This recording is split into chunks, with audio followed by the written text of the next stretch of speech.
First of all, I would like to define the word chirality in organic molecules and how this chirality makes optical isomers, right? Yes. Okay. A carbon atom like this, if it is bonded with, because carbon is tetravalent, it can make 4 single covalent bonds. Am I right? Yeah. If we have a carbon atom in any organic molecule which is bonded with 4 different groups, all 4 bonds are bonded with different groups, that carbon atom is known to be the chiral carbon. Am I right? Yes. So please remember the word chirality. The word chirality, it is used for a carbon atom which is bonded with 4 different groups. Is this fine, beta? Yes. Okay. So this carbon atom, this guy, this gentleman, it is supposed to be the chiral carbon atom. I must write it over here. This is supposed to be the chiral carbon. And we can say that this molecule has chirality in it, right? Yeah. This molecule has chirality in it.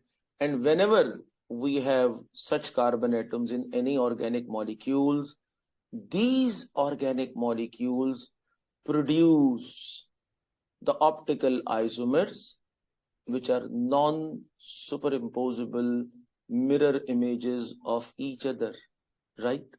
So whenever we have two chiral atoms, they produce optical isomers.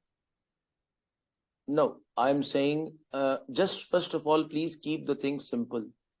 I am explaining you now. I will be giving you the real examples of the organic molecules as well. So there you can ask these questions, no issue at all, right? Yeah. Try to understand the simple phenomenon first of all, right? So when this molecule will be placed before a plane mirror, it will produce its mirror image. Am I right? Yeah. And you know very well, whenever something is placed before a plane mirror, the image is laterally inverted. Am I right? Yes. The image is laterally inverted. It means the left becomes right and right becomes left. Is this okay? Yeah. Fine. So same thing I'm going to show you over here. This guy will remain as it is on the same position, but now we will be having Y over here and X over here, and the Z will be tilted towards the mirror. Now, these two mirror images are non-superimposable. Am I right? Yeah. These two mirror images are non-superimposable, and the pair of these two non-superimposable images, that pair is known to be enantiomers. Okay. So enantiomers are nothing but they are the pair of optical isomers. They are optical isomers. So the pair of two non-superimposable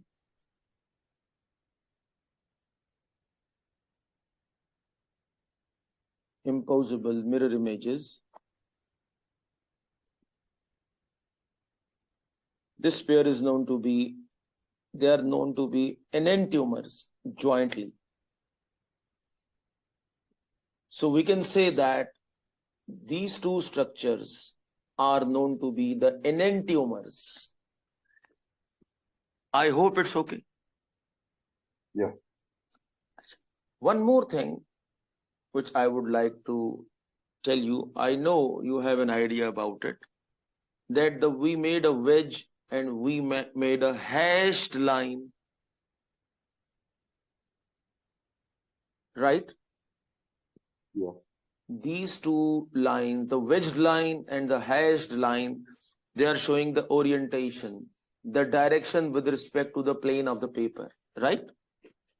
Yeah. Okay. The one is directed outward to the plane of the paper, the other is directed inward to the plane of the paper, right? Yeah. Okay, fine.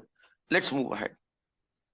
Okay, so the wedge is outside of the plane of the paper, yeah? Yes, exactly. And then the hash lines are into the paper. Absolutely. Okay, okay. Any confusion, any problem, dear? No. You got the concept of chirality. What do we mean by the chiral carbon? Yeah. What do you mean by the chiral carbon? Let me know, please. It's any carbon atom bonded to 4 different atoms, which Absolutely. creates non-conforming Four group. different atoms or 4 different group of atoms. No issue at all. Yeah. That is known to be a chiral carbon. Phenomenon is called chirality, and this chirality gives rise to two mirror images, a pair of isomers, and this pair of isomer is known to be optical isomers, and both the pairs, they are jointly called enantiomers, right? Yeah. Any confusion? No. Let's move ahead.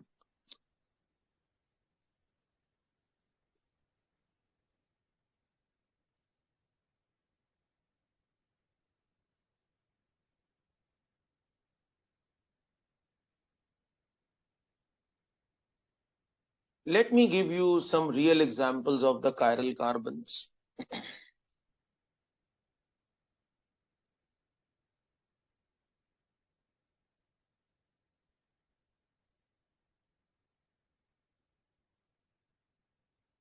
This is carboxylic acid functional group, right?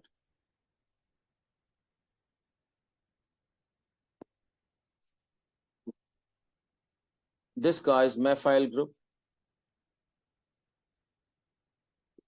And now I need to make a hashed line, and I can take whatsoever, a bromine atom, suppose. Now you can see this guy, this carbon atom, it is bonded with 4 different groups. Abdullah, is this okay? Abdullah, am I audible for you? Yeah, it's okay. This carbon atom is supposed to be the chiral carbon, right? Yeah. And now you must practice to make the mirror image, the other optical isomer of this guy. So how would you do this? This chiral carbon will remain as it is, but the mirror image will be laterally inverted. This bromine atom will come here, right? And the methyl group will be bonded like this now. This wedge is slightly tilted toward the mirror, and the top one remain as it is. Now this is the mirror image of Also, this. I had Sorry, a question regarding this. please. Okay. So I remember my teacher was saying something about like the higher molar mass atoms or groups, they should be outside of the plane of the paper, and the smaller one should be inside the plane of the paper. Is there a rule like this? Basically, I just explained you the simplest thing. The Okay, okay. hash and the wedge, right? I still did Yeah, not discuss what must we do further, right? yeah. I will certainly discuss it. Don't worry about it.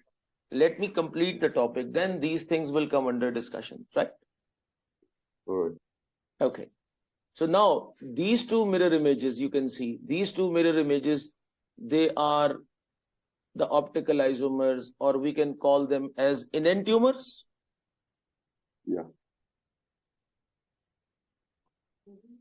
The first thing for every learner, please practice very well to draw the structure of these optical isomers, the 3D structures, because they are frequently asked in past years, right? Yeah. you must be able to draw the mirror images, and keeping in mind that the mirror image will be laterally inverted. Okay. These two Also, enantiomers. Yes, please. after the class, could you like send me some practice Oh, questions if you yes, have yes, any? yes, yes. Why not? Why not? Sure, sure.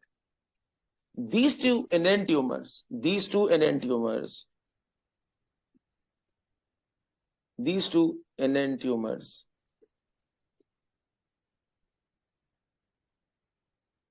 they have same physical properties. They have same physical properties. Remember, they have Yeah. same chemical properties as well. Same chemical properties as well. What is the difference between them? Different between them. The reaction mechanism is different. The reaction mechanism is different.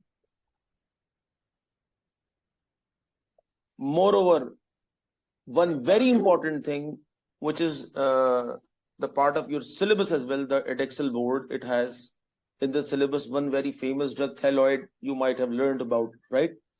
So this reaction mechanism is different. And number two, what is different? Let me tell you. They're biochemically different. Biochemically different. Yes. They have different effect on PPL. Do you know PPL? No, I don't think we've been taught this. Okay. PPL stands for, let me tell you, you don't use this abbreviation. I'm just telling you, plain polarized light. Oh, yeah, we learned this. I'm just using this abbreviation to save my time. Oh, okay. Got it? Yeah. So now wherever I will be using the word plain polarized light, I will be just writing the PPL, but I'm not asking you to write PPL in examination. It is restricted. You must write the complete word plain polarized light. Okay? Yeah. Okay. Now, these are the differences. These are the differences and similarities in the pair of enantiomers. That is, they have the same physical properties, right? They have the same physical properties. Fine. They have the same chemical properties as well. What differs?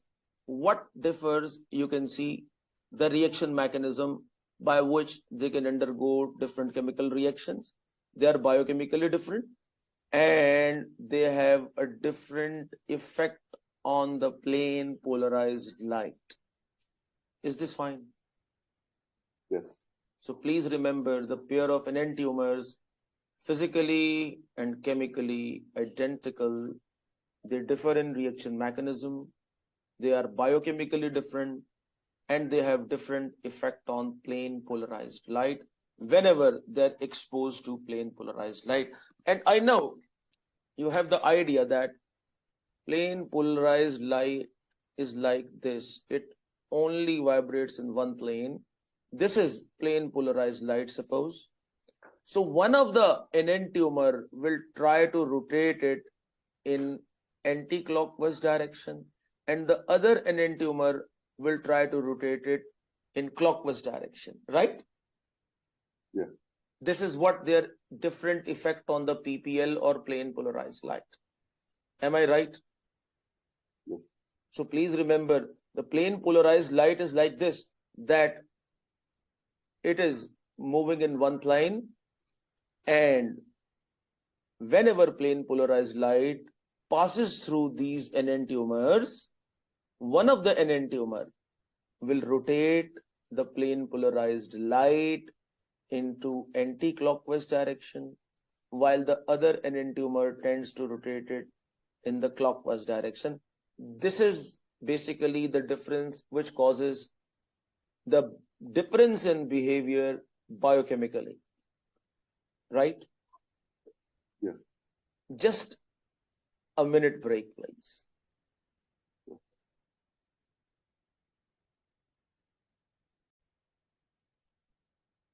Now we can go through. Yes.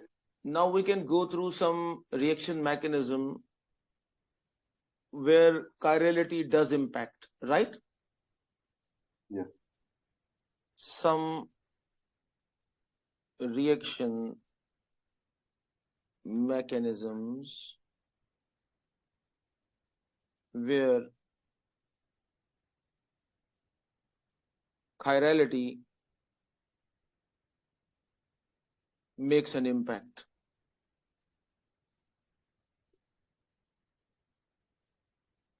right? Yeah. Okay. I'm starting with a very simple example. You are familiar with the word SN2 and SN1 mechanism very well, I hope, right? Abdullah, are you aware of the word SN2 Yes. and SN1, beta? Yes. Okay.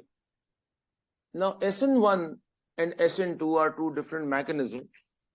The SN2 stands for bimolecular nucleophilic substitution. And very simple fact about it, it has the involvement of two molecules in the rate determining step, right? Am I right? Yeah. Yeah. In SN2 reactions, we have the effect of two molecules or the involvement of two molecules in the rate determining steps. That's why it is given the name of SN2, that is bimolecular nucleophilic substitution. And in SN1, just one molecule is involved in the RDS, right? Yes. That's why they are given the name of SN2 and SN1. Just a quick example. Suppose we are having a primary halogenoalkyne, right? This is a Yes. primary halogenoalkyne. And very simple example I'm starting with. This is chlorine, suppose, and this guy is bromine, right? Suppose it is undergoing the nucleophilic substitution by SN2 mechanisms. So what happens in SN2? There What is happens two in molecules. SN2? That this carbon atom, because you know this is slightly positive carbon atom due to the difference in electronegativity, right? Yeah. And you know this carbon atom is attacked by some invading nucleophile. Am I right? That nucleophile may Yeah. be hydroxide ion, aqueous hydroxide ion, or this nucleophile may be cyanide ion, whatsoever, right? We don't mind. And what happens? That we have a transition state. Yeah. When we show the reaction mechanism, we have a transition state in which, and please remember this carbon is chiral, right? Yeah. This carbon is chiral. So we have a transition state where this carbon has the 5 bonds instead of 4, right? Am I right? Yes.